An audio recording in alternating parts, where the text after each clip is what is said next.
nous rencontrons Sébastien et Gianni. Bonjour à tous les deux. Bonjour. Sébastien, tu es forgeron. Est-ce que tu peux nous dire comment tu es arrivé là? Alors, le début du parcours, j'ai fait des études générales en fait. Après un bac ES, je me suis dirigé vers des études économiques et sociales à la fac. Et je voyais pas trop où ça allait mener. Et en parallèle, en fait, je faisais partie d'une compagnie de reconstitution historique époque médiévale. Donc on était amené à croiser des couteliers, des forgerons. Et c'est en essayant de travailler le fer à chaud que j'ai senti une passion naître en moi. Et c'est comme ça qu'a débuté en fait ma formation. Donc j'ai passé un CAP de métallier, ce qui est une formation assez générale dans le domaine du travail du fer, et ensuite une formation de ferronnier d'art en CAP et en brevet de maîtrise pour finir ma formation. Gianni, toi, c'est une autre histoire. Tu nous racontes? Une toute autre histoire, moins typique, quoi. Moi, en fait, jusqu'à présent, je travaillais pour travailler. En fait, et je me suis dit, je vais peut-être faire quelque chose qui me plaît. Je cherchais quelque chose vraiment à faire qui ait un sens, que donne un sens à ma vie professionnelle. Et c'est arrivé au mois de mars l'année dernière, pendant un voyage à Prague, où j'ai été interpellé par le heurtoir de la porte du château de Prague. Alors, il faut le voir, hein. Je vous invite à aller le regarder sur internet, une pièce d'une beauté incroyable, où vraiment j'ai toute la poésie, toutes les sculptures, toute l'histoire des hommes que j'ai pu voir dedans. Je me suis demandé comment on pouvait forger, arriver à sculpter une matière aussi difficile, dure et froide que l'acier. Ça m'a interpellé. Alors j'ai poussé la porte de ce château, alors j'en ai encore pris plein la vue, avec toutes les garde-corps, les grillages, le feuillage. Voilà, ça m'a mis dedans. Et j'ai fait les démarches, j'ai regardé sur internet les financements, les écoles qu'il y avait à proximité de chez moi. Et ça m'a amené, je m'en dis, au fin fond du Puy-de-Dôme, à Bertigna, après 4 mois de formation, là où j'en suis maintenant. Gianni, du coup, tu es à l'école à Moulins. C'est quoi la formation que tu suis? C'est le CAP, je passe le CAP ferronnerie d'art. Tu peux nous dire ce que tu faisais avant, par exemple? Depuis l'école? Ouais. Depuis le... oui, c'est vraiment... Oui, brièvement, moi l'école, c'était pas... Je me suis bien amusé par contre à l'école. Mais après, j'étais pas très studieux. Je me suis arrêté en 3e. Je suis resté en 3e jusqu'à l'âge de 16 ans. J'ai redoublé 2 fois, parce qu'on ne pouvait pas redoubler 3 fois. Et je suis parti à 16 ans parce que j'étais trop vieux. Alors, du coup, je suis parti en apprentissage, en maçonnerie, donc en CFA. C'était la voie de garage pour les échecs scolaires, on peut le dire. Du coup, je suis resté. J'avais quand même l'idée d'être sapeur-pompier. Je voulais être pompier, mais il fallait avoir 18 ans. Et donc à 16 ans, il y avait 2 ans à occuper, donc je suis parti au CFA. Je suis resté 1 an, je travaillais un peu. Les pompiers, j'y suis resté 16 ans. 6 ans, pardon. 16 ans, c'est un peu... Et pendant les pompiers, j'ai voulu faire autre chose, j'ai voulu faire infirmier, mais il fallait le bac. Alors je suis reparti des pompiers. J'ai cherché à passer le bac, que j'ai passé à 28 ans, donc en cours du soir, pendant 2 ans, tout en travaillant comme aide-soignant, donc j'avais aussi fait aide-soignant. Je voulais faire infirmier une fois mon bac en poche et le diplôme d'aide-soignant, mais pendant mes stages d'aide-soignant, j'ai rencontré des étudiants en médecine qui m'ont motivé. Alors je suis parti en médecine, j'ai fait 1 an en médecine. Alors là c'était un ravin, c'était un autre monde. Donc je suis reparti de médecine, j'ai continué à travailler comme aide-soignant jusqu'à ce que je trouve, jusqu'à ce voyage à Prague qui m'a ramené à nouveau au CAP au final, dans un CFA, mais là pour de bon. Là. Sébastien, du coup, tu as choisi de prendre Gianni en formation chez toi. C'est quoi l'objectif, les avantages? Alors moi je choisis de prendre des gens en stage au sein de l'entreprise, surtout des jeunes, pour de toute façon transmettre mon savoir. Et parce que c'est la seule façon que j'ai trouvé pour acter dans ce biais-là, parce que je ne peux pas prendre d'apprenti vu ma petite structure. Donc j'essaye d'accueillir en fait le plus de stagiaires possible et le plus de stagiaires motivés possible pour leur transmettre ce que je sais. Après je ne sais pas forcément en tout, mais au moins ce que je sais, j'essaye de le faire passer et puis essayer de corriger certains défauts que les stagiaires peuvent des fois acquérir un peu à l'école. Et en 2 semaines, moi je vois, j'ai appris énormément de choses. Enfin, en fait, c'est pile poil le travail que Sébastien m'a donné. Il est parfaitement au niveau de ce que j'ai appris jusqu'ici. Et en 2 semaines avec Sébastien, il m'a corrigé énormément de défauts. Enfin, je vois la différence d'encadrement, c'est énorme. Du coup, en 2 semaines. Donc c'est l'occasion de mettre vraiment en pratique ce que tu apprends à l'école côté théorique, mais de le faire... Ouais. Enfin, à l'école, on a la pratique aussi. Hein. Il y a beaucoup plus de pratique, mais moins connaît. On est moins... là, c'est vrai que j'ai Sébastien pour moi pendant 2 semaines. Les profs, ils ont 3 classes à gérer. Ils sont 2 pour l'atelier entier. Du coup, on prend vite de mauvaises habitudes. Quoi. Et ici, c'est vrai que c'est plus vu en détail. Et le résultat est là. Quoi. Je le vois, sans mes noyaux. C'est énorme. Les noyaux, en fait, c'est des départs de volute, c'est des départs d'ornementation qu'on a souvent en ferronnerie. Et c'est un peu le test. Quand ils viennent ici, je leur fais faire un noyau refoulé. Et si je vois que ça va pas, c'est qu'en fait, il y a eu des choses qui n'ont pas été acquises juste avant, quoi. Parce que c'est une technique où il faut apprendre. Il y a plusieurs phases de forgeage. Et en fait, si on n'a pas appris les choses essentielles au départ, on n'arrive pas à faire le noyau à la fin. Donc c'est un peu reprendre les bases et puis leur montrer des fois juste le petit geste qui est passé à côté finalement, quoi. Et je pensais que je m'en sortais bien, je suis arrivé tout fier, oui, je vais lui faire ça bien. Ah bah j'en ai mangé pendant 2 jours. Hein.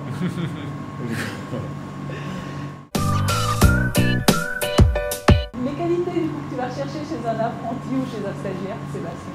Du coup, les qualités que je vais rechercher, ça va être la motivation déjà. Après, ça va être comment dire, la patience aussi, parce qu'il ne faut pas non plus vouloir savoir tout faire dès le départ. Il faut apprendre à faire les choses de petit à petit, quoi. Et tout en gagnant en rapidité, en dextérité, en précision. Il ne faut pas lâcher en fait, quoi.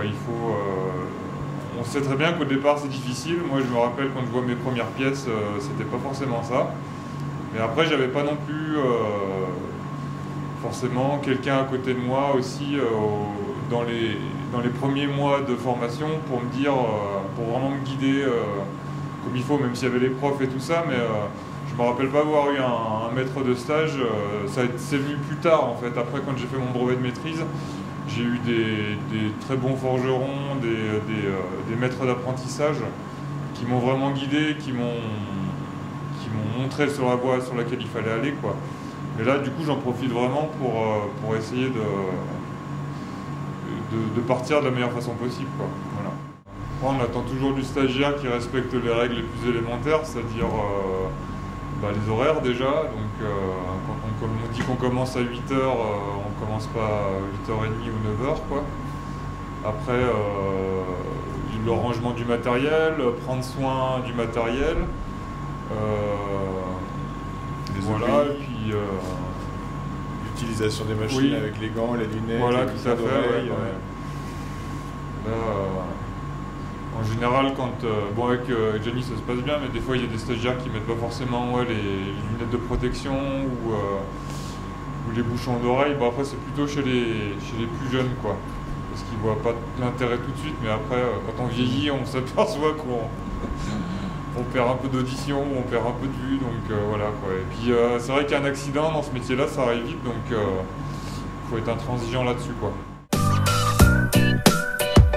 Jenny, qu'est-ce que tu as appris ici chez Sébastien? Qu'est-ce que tu trouves difficile? Qu'est-ce qui te manque? Ou au contraire, est-ce qu'il y a des choses que tu ne peux pas faire, ça va te frustrer? Moi, je voudrais tout faire tout de suite. Moi, je parle déjà de feuillage, d'ornement, de volute, avec de choses qu'à 4 mois, lui, il a plus de 3 ans d'études, moi je suis à 4 mois, je vais faire des choses qu'on commence à acquérir au bout de 3 ans. Ce qui est difficile, c'est qu'à l'école, on travaille avec de la matière qui est payée par la région, donc on a un peu le charbon à volonté, on a l'acier à volonté.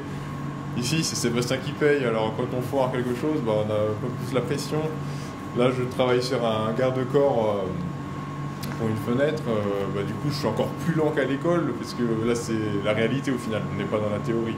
Et après, les outils, j'ai failli lui brûler sa scie fraise, voilà, alors qu'il m'avait dit 2 fois de pousser l'interrupteur dans le bon sens. Alors bon, moi un peu dans la lune, elle a fumé un petit peu, je lui ai cassé un tarot.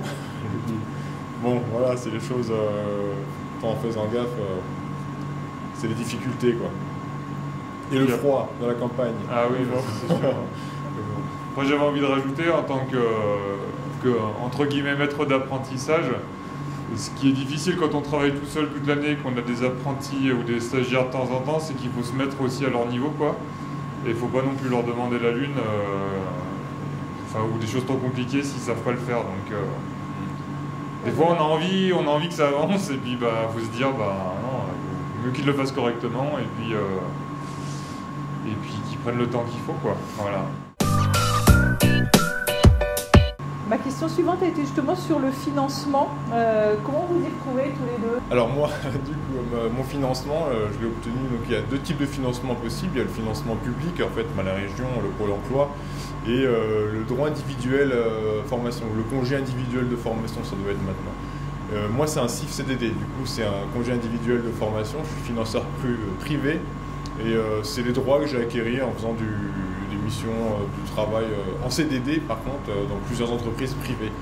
Je me suis ouvert des droits. Ces droits, c'est des heures, en fait. C'est des heures. Voilà, du coup, je suis financé par l'UNIFAF. Moi, c'est la branche sanitaire et sociale du fonds GESIF, qui prend entièrement mon coût pédagogique et ma rémunération. Après, moi, de mon côté, je ne suis pas forcément indemnisé. Je fais vraiment ça par plaisir et par devoir, entre guillemets, quoi. Donc après, comme dit Gianni, voilà, des fois il y a de l'acier qui se perd, il y a du charbon qui brûle pour rien, entre guillemets. Mais c'est pas forcément pour rien, parce que voilà, c'est pour une formation. Et puis, moi, ça me permet de rencontrer aussi des gens, de faire des belles rencontres, d'échanger. Parce que c'est vrai que quand on est tout seul un peu toute l'année, on voit pas forcément grand monde, surtout à Bertigna. Et voilà, quoi,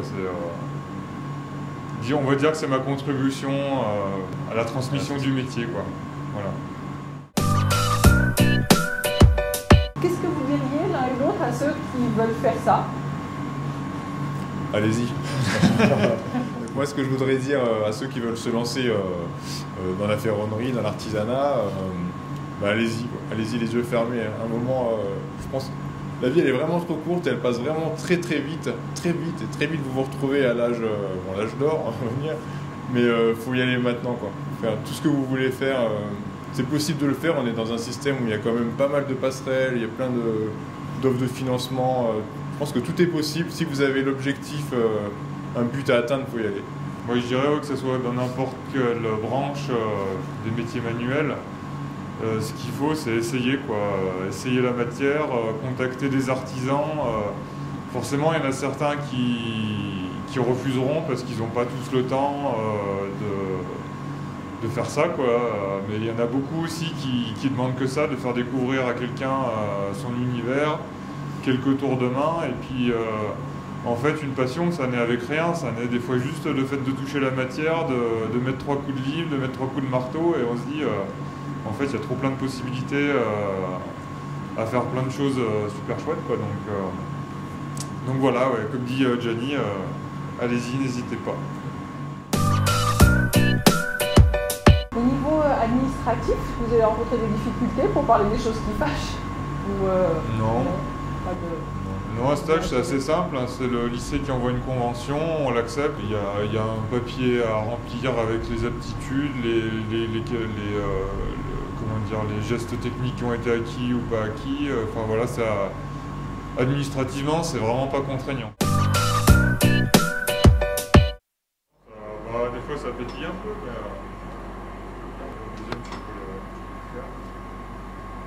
On va passer à la forge là, à l'enclume je veux dire. Donc là tu vois, tu prends ta barre, tu la cales à la bonne dimension. Et Ouais, après, c'est bon.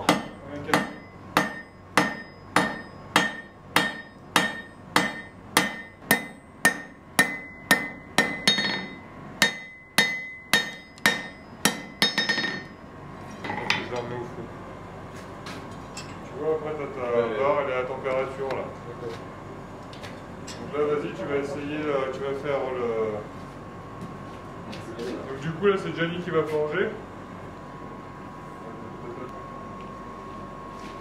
Tu mets bien sur le côté de l'enclume. Là, tu lèves et tu casses. Allez, vas-y, profite-en pendant que c'est chaud.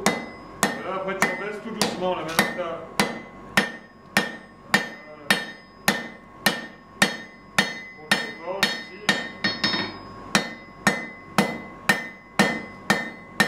Alors remets-toi à plat pour éliminer cette bosse là. Voilà comme ça. Faut que ta matière elle descende là maintenant. Et tire pas trop sur le bord parce que là tu vas fragiliser. Il faut que ça fasse un angle vif comme ça. Mais là aussi, il faut pas que ça fasse un V si tu veux. Ta barre elle fasse comme ça. Il faut que tu arrives à faire ça dès le départ déjà. Bon, allez, on remet au feu.